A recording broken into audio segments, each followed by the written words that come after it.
오늘 말씀은 야고보서 3장 1절부터 12절까지의 말씀을 보시겠습니다. 내 형제들아 너희는 선생된 우리가 더 큰 심판을 받을 줄 알고 선생이 많이 되지 말라. 우리가 다 실수가 많으니 만일 말에 실수가 없는 자라면 곧 온전한 사람이라 능히 온몸도 굴레 씌우리라. 우리가 말들의 입에 재갈을 물리는 것은 우리에게 순종하게 하려고 그 온몸을 제하는 것이라. 또 배를 보라. 그렇게 크고 광풍에 밀려가는 것들을 지극히 작은 키로써 타공의 뜻대로 운행하나니 이와 같이 혀도 작은 지체로 돼 큰 것을 자랑하다. 보라 얼마나 작은 불이 얼마나 많은 나무를 태우는가. 혀는 곧 불이요 불의의 세계라. 혀는 우리 지체 중에서 온몸을 더럽히고 삶의 수레바퀴를 불사르나니 그 사르는 것이 지옥불에서 나느니라. 여러 종류의 짐승과 새와 벌레와 바다의 생물은 다 사람이 길들일 수 있고 길들여 왔거니와 저는 능히 길들일 사람이 없나니 쉬지 아니하는 악이요 죽이는 독이 가득한 것이라. 이것으로 우리가 주 아버지를 찬송하고 또 이것으로 하나님의 형상대로 지음받은 사람을 저주하나니 한 입에서 찬송과 저주가 나오는도다. 내 형제들아 이것이 마땅하지 아니하니라. 샘이 한 구멍에서 어찌 단물과 쓴물을 내겠느냐. 내 형제들아 어찌 무화과 나무가 감람 열매를 포도나무가 무화과를 맺겠느냐. 이와 같이 짠물이 단물을 내지 못하느니라. 아멘. 하나님의 말씀에 소망을 두고 믿음의 길을 향해 가는 성도 여러분을 예수님의 이름으로 축복합니다. 야고보는 행함이 있는 믿음을 보이라고 하면서 말로만 믿는 이 지식적 믿음은 헛되다라고 하죠. 그러면서 그는 행함이 있는 믿음의 실제 사례로 아브라함과 기생 라합의 행위를 설명하면서 영혼 없는 몸이 죽은 것과 같이 행함이 없는 믿음은 죽은 것이다 라고 합니다. 이는 믿음과 행함이 함께함을 알려주고 있는 것이죠. 믿음과 행함이 함께 일한다라는 겁니다. 믿음만으로 또는 행함만으로 이루어지는 것이 아니라 구원받은 믿음에 대한 반응으로서 행함이 이루어져야 한다라는 거예요. 이 점에서 야고보는 믿음과 행함의 관계를 말하면서 대표적으로 아브라함과 기생 라합의 사례를 듭니다.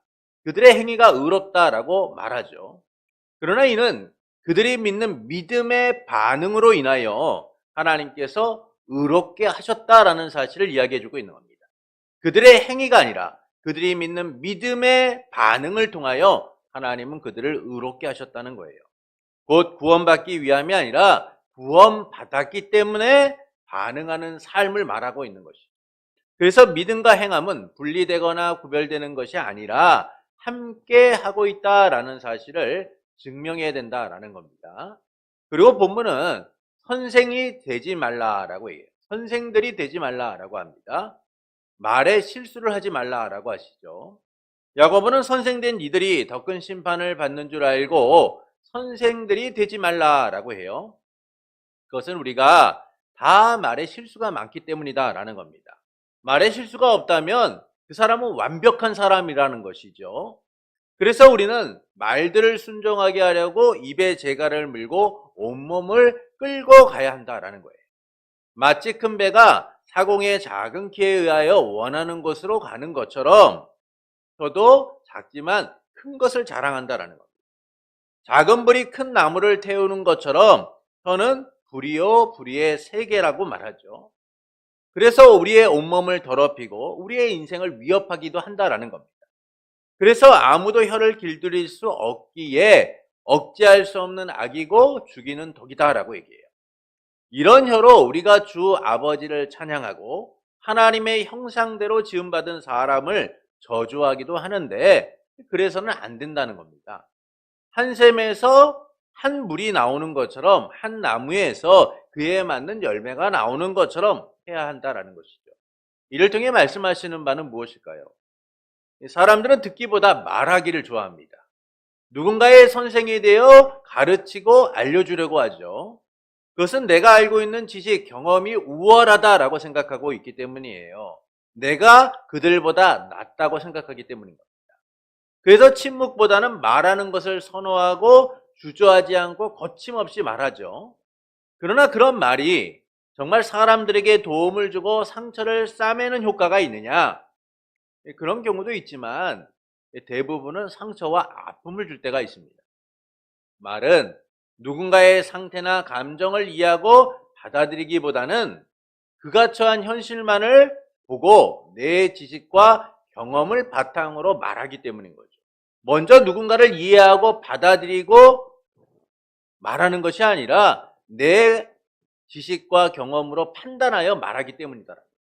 그래서 많은 이가 말로 인하여 상처받고 말로 인하여 아픔을 겪게 되는 거예요. 욥은 재산과 자식, 욥은 재산과 자식 건강마저도 잃고 고통스러워하고 있었습니다. 그때 친구들이 찾아오죠. 엘리바스, 빌다, 소발이 찾아와 욥을 위로하고 그의 아픔을 함께 동참해요. 그러나 그들은 7일 밤낮을 욥과 함께하며 땅에 앉아 지켜보고 욥의 고통에 한마디도 하지 않았지만 도저히 견딜 수가 없었습니다. 그래서 제일 먼저 엘리바스가 욥에게 말하죠. 욥, 누가 너에게 충고하면 자네는 귀찮아하겠지? 그러나 이제 나는 더 이상 참을 수가 없네. 자네는 참 많은 사람을 가르쳤고 연약한 사람들을 도왔고 믿음이 넘어진 자를 일으켜 세웠어. 또한 무릎이 약한 자를 강하게 하였지. 그런데 이제 자네에게 이런 일이 닥치니 감당하지 못하고 좌절하고 있군. 하나님을 경외하는 것이 자네에게 힘을 주지 않았는가? 자네의 소망은 흠없이 사는 것이 아니었단 말인가? 그러나 생각해보게. 죄 없는 사람이 죄 없이 망한 자가 있는가? 이처럼 엘리바스는 욥의 고통의 문제를 죄의 문제로 정지하기 시작합니다. 네가 이런 고통을 당하는 것은 죄를 지었기 때문이야. 죄 없는 사람이 망하는 걸 보았어? 그렇지 않잖아. 라고 하면서 엘리바스는 자기의 경험과 지식을 가지고 욥에게 말하기 시작하죠. 근데 엘리바스만이 아니라 그 뒤에 빌닷도 소발도 이 욥의 문제를 자기의 경험과 지식만을 가지고 말하기 시작하는 거예요. 죄로 인한 것이다. 이처럼 사람들은요, 스스로 판단하여 누군가의 문제를 지적하고 해결하려고 합니다. 누군가의 인생에 훈수를 두려고 하죠. 누군가의 인생을 자신의 경험과 지식에 맞춰서 조언하려고 해요. 그런데 오늘 본문은 선생이 되지 말라라고 말씀합니다. 선생이 되지 말라는 거예요. 왜냐하면 말의 실수가 우리가 많기 때문인 겁니다. 선생된 이들이 더 큰 심판을 받기 때문이라는 것이죠. 우리가 다 말에 실수가 많기 때문에 우리가 말들을 순종하게 하려고 이발에 재갈을 물려 온몸을 끌고 가는 것처럼 우리의 혀는 쉽게 길들일 수 없고 악한 것이다 라고 말씀해주고 있어요. 이런 여로 우리가 아버지를 찬양하기도 하고요, 하나님의 형상을 지음받은 사람에게 저주를 퍼붓기도 한다라는 겁니다. 이를 통하여 말씀하시는 바는 무엇일까요? 하나님 나라 백성다운 바른 언어를 사용하라 라고 말씀하고 있는 거예요. 하나님 나라 백성다운 바른 언어를 사용하라는 겁니다. 야고보는 믿음과 행함에 대하여 말하면서 이 말의 문제를 반복적으로 이야기해주고 있어요. 우리가 말로만 하는 것들, 말로만 지식을 고백하는 것, 믿음을 고백하는 것들, 말로만 누군가에게 이야기하는 것들이 아무런 의미가 없다는 거예요. 그러면서 야고보는 오늘 우리가 말의 실수를 하는 문제까지 이야기해주고 있습니다. 왜냐하면 말이 실천될 때 우리의 믿음이 증명되기 때문인 거죠. 결국 말이란 것은 행함의 문제와 함께 연결되어 있다라는 사실을 우리에게 알려주고 있어요. 이 점에서 본문은 이 말에 대한 금지와 경고를 담고 있어요.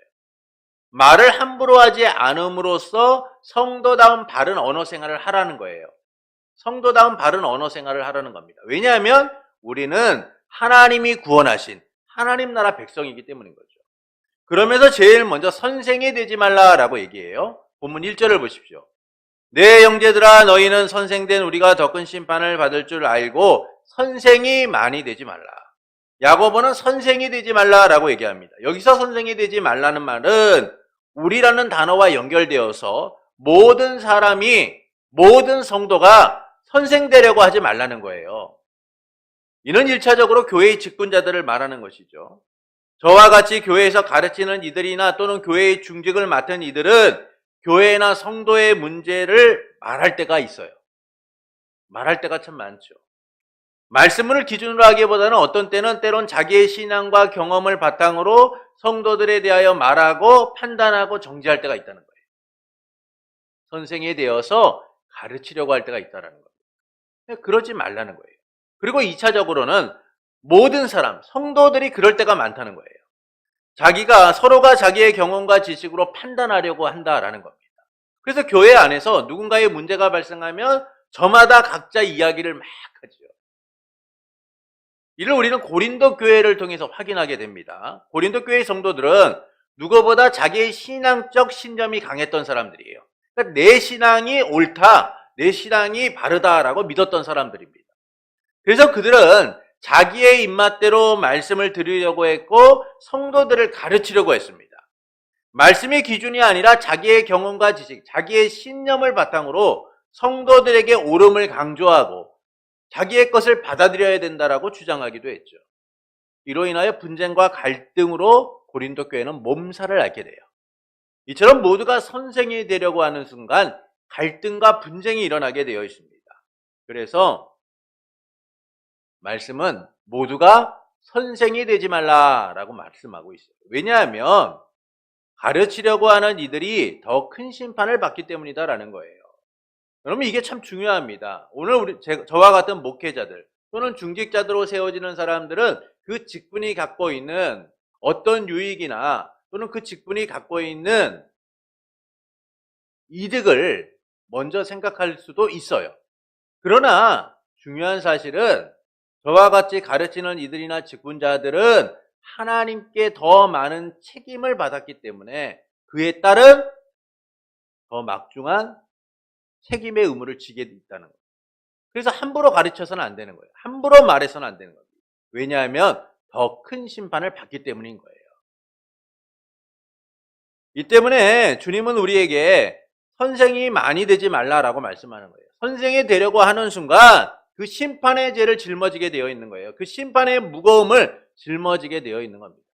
우리가 쉽게 말하는 거, 뭐 이 정도 말할 수 있겠지. 저 정도는 내가 이야기할 수 있겠지라고 생각했던 그 말들이 오히려 우리를 하나님의 더 큰 심판 가운데 놓이도록 만든다는 거예요.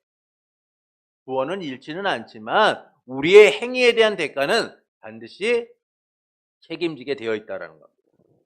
왜 그러냐면 이 사람들이 말에 온전하지 않기 때문이에요. 여러분 우리가 말을 할 때 그 말이 온전하고 흠이 없고 문제가 없다면 얼마나 좋겠습니까? 그런데 사람들은요 말에 실수가 많습니다. 그래서 본문 2절은 이렇게 말씀하죠. 우리가 다 실수가 많으니 만일 말에 실수가 없는 자라면 곧 온전한 사람이라 능히 온몸도 굴레로 씌으리라. 사람들은 태어나면서부터 말을 배우고 사용합니다. 말을 통해 소통하고 말을 통해 자기의 뜻을 관철하고 살아왔죠. 그래서 우리는 말을 하는 것에 대하여 어려움을 느끼는 이는 별로 없어요. 대부분 말이란 것을 쉽게 하고 그렇게 하는 것이 아무런 문제가 되지 않는다고 생각하며 살아요. 쉽고 편하게 사용할 수 있는 말. 그런데 이 말이 때로는 우리를 넘어지게 하고 누군가에게 상처를 주고 아픔을 줄 수 있다는 거예요. 말은 쉽지만 그 말을 주워 담는 일은 어렵기 때문인 겁니다. 그래서 사람들은 말을 실수하며 살 때가 많은 거예요. 입을 통치하지 못하고 말할 때가 많은 겁니다. 그래서 말씀은 말에 실수가 없다면 온전한 사람이다 라고 얘기하는 거예요. 말에 실수가 없다면 온전한 사람이다. 자기 몸에 굴레를 씌워 통제할 수 있는 강한 억제력을 갖고 있다는 거예요. 자기 혀에 재갈을 씌우고 온몸을 끌고 가는 것처럼 말에 실수가 없는 사람은 강한 억제력을 가지고 자기를 통제하고 다스릴 수가 있다는 겁니다. 그러나 그렇지 않다는 것이죠. 사람들은요 너무나 많은 말을 내어뱉고 많은 실수를 하며 살아갈 때가 많아요. 그래서 야고보는 이 말의 문제에 대하여 두 가지를 우리에게 알려줍니다. 말의 문제에 대하여 두 가지를 알려줍니다. 첫째는 통제하고 길들이기 어렵다는 거예요. 통제하고 길들이기 어렵다는 겁니다. 본문 3절부터 8절을 보시겠습니다. 본문 3절부터 8절입니다. 우리가 말들의 입에 재갈을 물리는 것은 우리에게 순종하게 하려고 그 온몸을 제어하는 것이라. 또 배를 보라. 그렇게 크고 광풍에 밀려가는 것들을 지극히 작은 키로서 사공의 뜻대로 운행하나니 이와 같이 혀도 작은 지체로 돼 큰 것을 자랑하도다. 보라, 얼마나 작은 불이 얼마나 많은 나무를 태우는가. 혀는 곧 불이요 불의의 세계라. 혀는 그 지체 중에서 온몸을 더럽히고 삶의 수레바퀴를 불살하니 그 사르는 것이 지옥불에서 나느니라. 여러 종류의 짐승과 새와 벌레와 바다의 생물은 다 사람이 길들일 수 있고 길들여 왔거니와 혀는 등이 길들일 사람이 없나니 쉬지 아니하는 악이요 죽이는 독이 가득한지라. 입에 재갈을 물려 순종할 수 있다면 온몸을 제어한다는 거예요. 그만큼 우리의 입술을 제어할 수 있다면 우리는 강한 억제력을 가지고 삶을 제어하고 삶을 아름답게 만들 수 있다는 겁니다. 그런데 이 혀를 통제하는 것이 어렵다는 거죠. 왜 통제가 어렵냐? 왜 길들이기 어렵느냐? 두 가지를 알려주는 거예요. 첫 번째는 작은 지체로 돼 큰 것을 자랑한다라는 겁니다. 한 예로서 야고보는 이 배를 조종하는 키에 대하여 얘기해요. 여러분, 큰 배가 강풍에 밀려 휩싸여도 이 선장이 키를 잡고 그것을 조정을 하면은 오히려 그 파도를 헤치고 아무런 문제 없이 나아가게 되죠. 이처럼 우리의 혀가 작지만 우리의 몸을 통제하고 다스리고 이끌어가는 큰 것이다라고 얘기해주고 있는 거예요. 배의 작은 키가 배를 조종하는 거죠. 우리의 혀가 우리의 삶을 통제하고 다스린다는 거죠. 그래서 큰 불이 작은 불씨에 시작되어 많은 나무를 태우는 것처럼 이 혀의 강한 영향력에 우리도 영향을 받고 살아가고 있다는 거예요. 이 작은 혀의 영향력이 우리의 삶 전체를 통제할 수 있는 강한 영향력이 있다는 겁니다. 그래서 혀를 통제하는 일이 어렵다는 것이죠. 두 번째는 불이요 불의의 세계다라고 얘기해요. 혀는 곧 불이라는 겁니다. 큰 나무를 태우고 큰 산을 태우는 그 작은 불씨처럼 혀는 우리의 삶을 더럽히고 생명까지도 위협하는 불씨라는 거예요. 지옥에서 나온 불로서 우리 안에 있는 악의 세계라는 겁니다. 이는 말의 파괴성을 얘기하죠. 말의 위험성과 파괴성은 내 자신뿐만 아니라 사람의 생명과 안전을 위협하기 때문이에요. 입을 통해 칭찬과 격려, 위로보다는 욕설과 협박, 음란패설 등 우리 안에 불의하고 악한 말을 내뱉은 그 일들이요, 결국은 누군가의 생명을 더럽힌다. 나를 더럽힐 뿐만 아니라 누군가의 생명까지도 위협하고 삶 전체를 위협하는 그런 불이라는 겁니다. 이처럼 혀는 큰 영향력을 가지고 악하기 때문에 능히 길들이기가 어렵다는 거예요. 길들이는 일이 어렵다는 겁니다. 온갖 종류와 짐승들, 새와 파충류, 해양 동물들은요, 사람이 길들일 수 있어요. 길들일 수가 있어요. 그러나 이 혀는 길들이는 사람이 없다는 겁니다. 그만큼 억제할 수 없는 악이고 죽이는 독과 같다라는 것이죠. 그래서 혀를 통제하고 길들여야 한다라는 거예요. 그러나 많은 이가 이 혀가 가진 영향력으로 인해 걸려 넘어지죠. 길들여지지 않는 혀로 인해 더럽혀지고 악으로 가득하게 돼요. 그래서 예수님께서는 입에서 들어가는 것이 더러운 것이 아니라 입에 들어가는 것이 더러운 것이 아니라 입에서 나오는 것이 사람을 더럽게 한다라고 말씀하죠. 이처럼 혀는 통제되지 않고 길들여지지 않는 악한 것이다 라는 겁니다. 둘째는 입의 모순적 이중성을 얘기해요. 입의 이중성을 말합니다. 본문 9절부터 12절을 보시겠습니다. 이것으로 우리가 주 아버지를 찬송하고 또 이것으로 하나님의 형상대로 지음받은 사람을 저주하나니 한 입에서 찬송과 저주가 나오는도다. 내 형제들아, 이것이 마땅하지 아니하니라. 샘이 한 구멍에서 어찌 단물과 쓴물을 내겠느냐. 내 형제들아, 어찌 무화과 나무가 감람 열매를, 포도나무가 무화과 열매를 맺겠느냐. 이와 같이 짠물이 단물을 내지 못하느니라.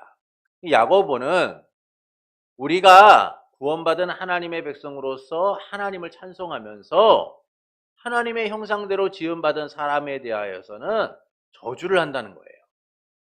우리의 입에서 찬송과 저주가 나온다는 겁니다. 그러니까 이는 입의 모순적 이중성을 얘기하는 거죠. 야고보는 이래서는 안 된다는 거예요. 옳지 않다는 겁니다. 그것은 하나님의 창조 질서를 어기는 일이고 하나님의 구원받은 백성의 삶이 아니라는 거예요. 왜냐하면 여러분 한 샘에서는요, 하나의 샘에서는 단물이든 쓴물이든 한 물만 나오게 되어 있잖아요. 무화과 나무에서는 감람 열매가 아닌 무화과 열매가 나오게 되어 있는 거예요. 포도나무에서는 무화과 열매가 아니라 포도가 나오게 되어 있는 것이죠. 어떤 것도 다르게 나오지 않아요. 그런데 하나님의 택함 받은 성도가 어떻게 찬송과 저주를 함께 낼 수 있느냐라는 겁니다. 이것이 악하다는 것이죠. 창조 질서를 거스르는 악한 일이고 하나님의 부르신 목적과 어긋나는 일이라는 거예요. 하나님께서는 이사야 43장 21절에서 우리를 지으시고 부르신 목적을 이렇게 말씀합니다. 이사야 43장 21절입니다. 이 백성은 내가 나를 위하여 지었나니 나를 찬송하게 하려 함이니라. 왕이신 하나님이 우리를 백성 삼고 우리를 자녀 삼고 우리를 구속하신 이유가 무엇이냐? 하나님을 찬송하게 하도록 하기 위한 거예요. 하나님께 영광을 돌리도록 하기 위함인 겁니다. 그래서 우리의 입술은요, 하나님을 찬송하는 삶으로 충만해야 되는 거예요. 저주와 비난, 욕설이 아니라 누군가에게 상처 주고 아픔을 주는 말이 아니라 찬송이 넘쳐야 된다는 겁니다. 그런데 우리의 삶을 보십시오. 한 입으로는 찬송을, 한 입으로는 저주가 나오는 그런 삶을 살고 있다는 거예요. 이것은 주님의 뜻과 다른 악한 일입니다. 예수님께서는 누가복음 6장 28절에서 이렇게 말씀하세요. 너희를 저주하는 자를 위하여 축복하며 너희를 모욕하는 자를 위하여 기도하라 라고 말씀해요. 이처럼 주님은 우리가 세상처럼 저주를 쏟아내는 존재가 되지 않기를 원하시는 거예요. 오히려 우리의 입술이 찬송으로 가득하며 하나님께 영광을 돌리기 바라는 겁니다.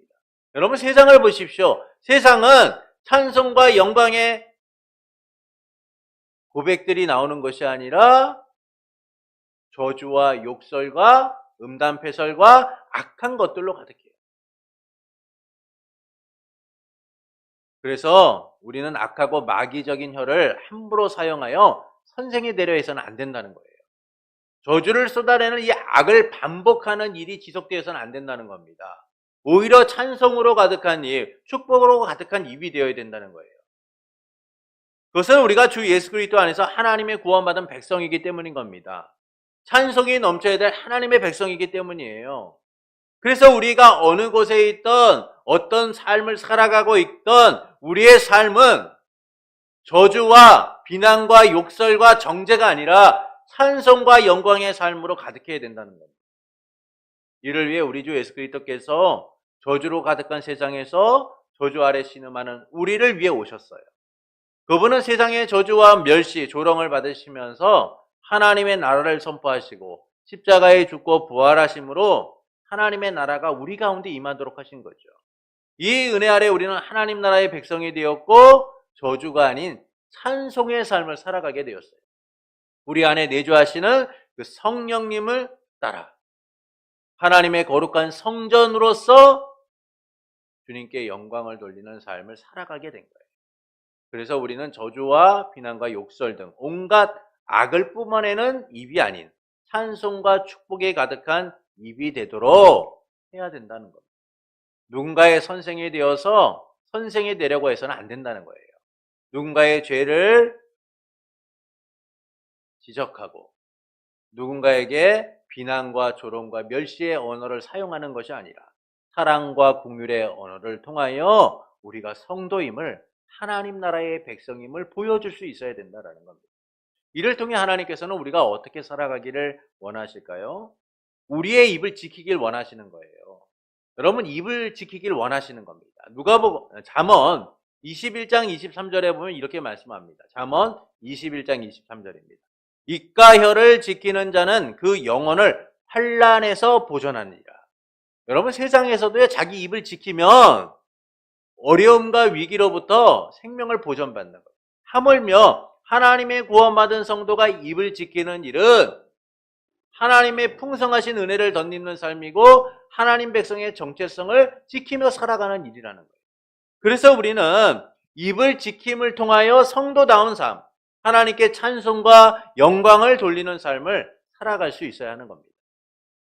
그러나 입을 지키지 않으면 몸은 더러워지고 하나님의 영광은 가려지게 되어 있는 거예요. 그래서 우리는 항상 입을 지키기 위해 힘써야 됩니다. 하나님의 지으시고 부르신 목적을 따라서 우리의 입술에 찬송이 넘치도록 해야 되는 거예요.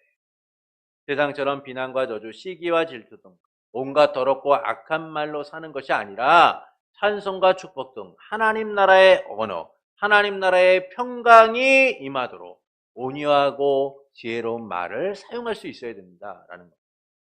그러나 우리는 슬기롭고 바른 언어 생활보다는 이 세상과의 방식을 따라 함부로 말할 때가 있어요. 여러분, 세상은 어떻습니까? 목소리 큰 사람이 이긴다라고 하잖아요. 그래서 사람들은요, 그 목소리를 크게 하기 위하여 불경건하고 악한 언어들을 사용하여 누군가를 제압하려고 하고 누군가에게 위해를 가하려고 해요. 그래서 가끔 길을 지나다 보면은 사람들이 싸울 때 제일 먼저 하는 게 뭡니까? 욕부터 하잖아요. 여러분, 이게 세상의 모습인 거예요. 사람들은 끊임없이 입술을 통제하지 못한 채, 입을 통제하지 못한 채 부정하고 악하고 저주스러운 그런 언어들을 사용한다는 것이죠. 또한 누군가의 선생이 되려 한다라는 거예요. 누군가를 판단하려고 한다는 거죠. 그래서 어떤 이들은 자신은 진실하다며 뒤끝이 없다고 말을 함부로 하는 이들도 보게 돼요. 이 사람들은 직선적이고 노골적으로 말하는 것이 오히려 상대방에게 자신의 진실함을 드러내는 것이다 라고 생각하는 이들도 있어요. 그래서 여과 없이 말을 해서 누군가에게 상처를 주기도 합니다. 그것은 자신 안에 선생이 되고자 하는 마음 때문이죠. 인정하지 않고 판단하려고 하는 마음 때문인 거예요. 그것이 오히려 큰 상처와 아픔을 준다는 사실을 알지 못하고 그냥 자기가 그 사람보다 조금 더 낫다라고 여기며 살아가기 때문인 겁니다. 그래서 선생이 되려 하는 거예요. 여러분, 내가 부족하고 내가 좀 남들보다 좀 낮은 자다라고 생각하면 우리의 입술은요, 함부로 말하지 못해요. 또한 사람들을 인정하게 되면 우리는 함부로 말하는 것을 주저하게 됩니다. 그런데 우리가 함부로 말하는 것은 사람들을 인정하는 것이 아니라 낮게 보기 때문이에요. 나보다 저 사람을 낮게 보기 때문에 잘못된 언어와 잘못된 방식으로 다가가게 되는 거죠. 그래서 우리는 나의 부족함을 인정하고 사람들을 좀 인정할 수 있어야 되는 거예요. 그때 우리는 입을 지키게 되고 좋은 언어를 사용하게 되는 겁니다. 저주보다는 축복과 찬송으로 가득하게 되는 거예요. 인정하지 못하면 비난과 정죄와 판단 등 온갖 부정하고 악한 말로 가득하게 되는 겁니다. 사람을 살리는 게 아니라 죽이려고 하는 것이죠. 요즘처럼 인터넷이 발달하여 가상 공간에서 말이 오가는 경우에 사람들은 매우 공격적으로 변하게 됩니다. 매우 날카롭게 변하게 되죠. 특히 안 좋은 기사나 부정적 기사에는 온갖 악한 말들의 댓글들이 달리게 돼요. 그 일이 얼마나 큰 심판을 가져오고 악한 것인지를 인식하지 못한 채 그들은 자기의 주체할 수 없는 감정을 그곳에 쏟아놓으며 내가 그들보다 더 낫다라고 스스로 인정하며 다가가게 됩니다. 누군가의 인생에 훈수두는 그런 삶을 살아가게 됩니다. 이는 상대를 인정하려고 하지 않기 때문이에요. 자기보다 낮은 존재로 보기 때문에 함부로 말하고 함부로 대우하게 됩니다. 간혹 바둑이나 장기를 두는 경우에 사람들은 옆에서 보면서 훈수를 두려고 합니다. 안타까움보다는 다음 수를 못 보는 이 상대에 대한 답답함을 견디지 못해서 야, 이거 이렇게 둬야지, 저거 저렇게 둬야지 라고 말하는 경우를 보게 되죠. 근데 막상 자기가 그 자리에 앉으면 똑같이 못하는 경우가 많아요. 이처럼 우리는 누군가를 인정하고 존중하기보다는 선생이 되려고 하는 거예요. 그래서 누군가를 가르치려고 하고 누군가를 정죄하려고 하고 누군가에게 따끔한 충고를 하려고 합니다. 그러다 보니까 말의 실수가 잦아지고요. 부정적 언어로 가득하게 되는 것이죠. 그래서 우리는 선생이 되려고 하고 누군가를 판단하려고 하는 이 세상의 방식대로 살아서는 안 되는 거예요. 함부로 말해서는 안 되는 겁니다. 침묵하는 것이 힘들어도 입을 지키기 위하여 힘써야 되는 거예요. 혀를 다스려 그 입에서 찬송이 나올 수 있도록 해야 되는 겁니다. 우리는 하나님 나라 백성이니까요. 하나님 나라는 왕이신 하나님을 향한 찬송으로 가득한 나라인 거예요. 온갖 부정하고 더럽고 추한 것이 존재하지 않는 정결하고 거룩하고 온유하고 평안한 나라인 겁니다. 그 나라의 언어는 얼마나 아름답겠어요. 얼마나 온유하겠어요. 우리 하나님께서 온유하신 대로, 우리 주 예수 그리스도께서 온유하신 대로 우리에게 그런 언어를 사용하실 것이고, 우리 또한 그 주님을 본받아 그런 언어를 사용하며 살아가게 됩니다. 그것이 바로 하나님의 나라의 모습이죠. 그래서 우리는 그 하나님 나라의 언어를 사용할 수 있어야 돼요. 찬송으로 가득한 언어, 영광으로 가득한 언어, 그런 언어를 통하여 하나님의 나라가 어떤 모습인가를 보여줄 수 있어야 되는 거예요. 그래서 그 나라의 백성된 우리는 찬송과 저주가 나오는 모순적 언어의 사용이 아니라 찬송과 축복으로 가득한 언어를 사용할 수 있어야 되는 겁니다. 이를 위해 입을 지켜야 합니다. 내 생각과 내 판단대로 함부로 말하기보다는 하나님의 말씀을 따라 바른 언어, 정결한 언어, 거룩한 언어를 사용할 수 있어야 돼요. 지혜로운 언어를 사용해야 됩니다. 그것이 바로 하나님 나라 백성된 우리의 바른 언어 생활이며 하나님의 뜻을 따라 살아가는 행함이 있는 믿음의 삶인 거예요. 말은 행동을 유발하고 삶을 드러내게 되어 있습니다. 그래서 우리는 입을 지켜서 하나님의 백성임을 드러내야 합니다. 믿음과 행함의 일치를 이룸을 통하여 우리의 언어가 하나님을 찬송하는 언어들로 채워지도록 해야 하는 것이죠. 그러므로 선생이 되려고 하기보다는 서로를 인정하는 겸손한 언어를 사용하는 성도가 되시는 것은 어떨까요? 찬송과 저주의 모순적 언어보다 하나님이 지으시고 부르신 목적을 따라 찬송과 축복의 언어를 사용하는 성도가 되시는 것은 어떨까요? 사랑하는 성도 여러분, 야고보는 선생이 되지 말라며 혀의 문제와 모순에 대하여 말합니다. 이는 하나님 나라 백성다운 바른 언어 생활을 말씀하고 있는 것이죠. 말을 함부로 하지 않으므로 성도다운 바른 삶을 살아가라 라고 권면하고 있는 겁니다. 야고보는 선생이 되지 말라고 합니다. 왜냐하면 가르치는 이들이 더 큰 심판을 받기 때문인 거죠. 그것은 말의 실수가 많기 때문이에요. 그래서 야고보는 이 말의 문제에 대하여 두 가지를 얘기합니다. 첫째는 통제하고 길들이기 어렵다는 거예요. 작지만 큰 것을 자랑하고 우리 안에 있는 악의 세계이기 때문에 이 혀는 누구도 함부로 통제할 수가 없다는 겁니다. 둘째는 입의 모순적 이중성 때문이죠. 한 샘에서 단물과 쓴물이 나오는 것을 본 적이 없는데 이 하나님의 택함 받은 성도들 중에는 찬송과 저주를 함께 내는 이들이 있다라는 거예요. 그것은 창조 질서를 거스리는 악한 일이며 하나님의 부르신 목적과 어긋나는 일이라는 거예요. 우리는 하나님 나라의 백성이기 때문이죠. 그래서 우리의 입술은 찬송과 저주를 함께 내는 것이 아니라 찬송과 축복으로 가득한 언어가 되어야 하는 거예요. 이를 위해 우리 주 예수 그리스도께서 우리를 죄와 사망에서 건져 하나님 나라 백성으로 삼아주셨어요.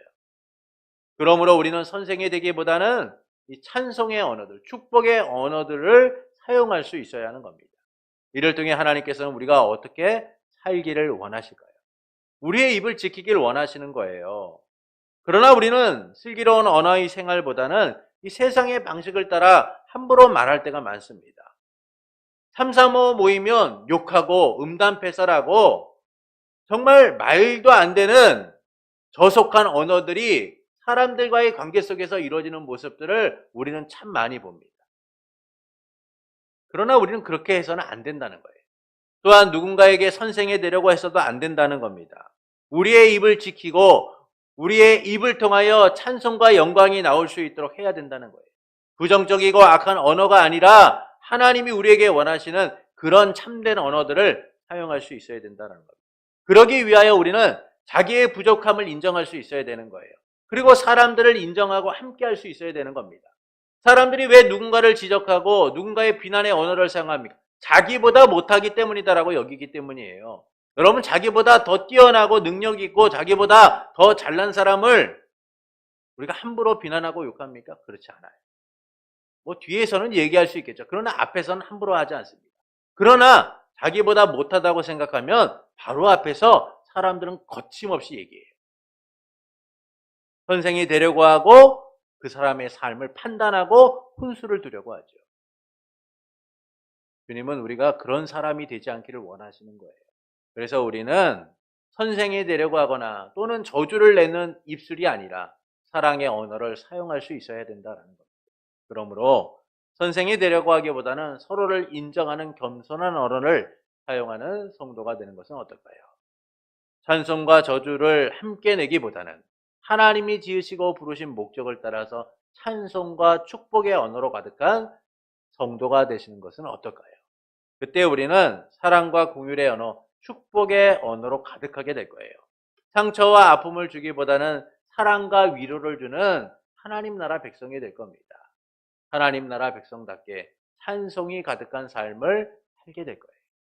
그러므로 선생이 되기보다는 하나님 나라 백성다운 사랑과 축복의 언어를 사용하기를 원하는 성도 여러분에게 죄와 사망에서 우리를 건져 백성 삼으시고 하나님 자녀답게 살아가게 하신 삼일체 하나님으로 인하여 날마다 찬송이 가득한 삶이 되기를 예수님의 이름으로 축원합니다.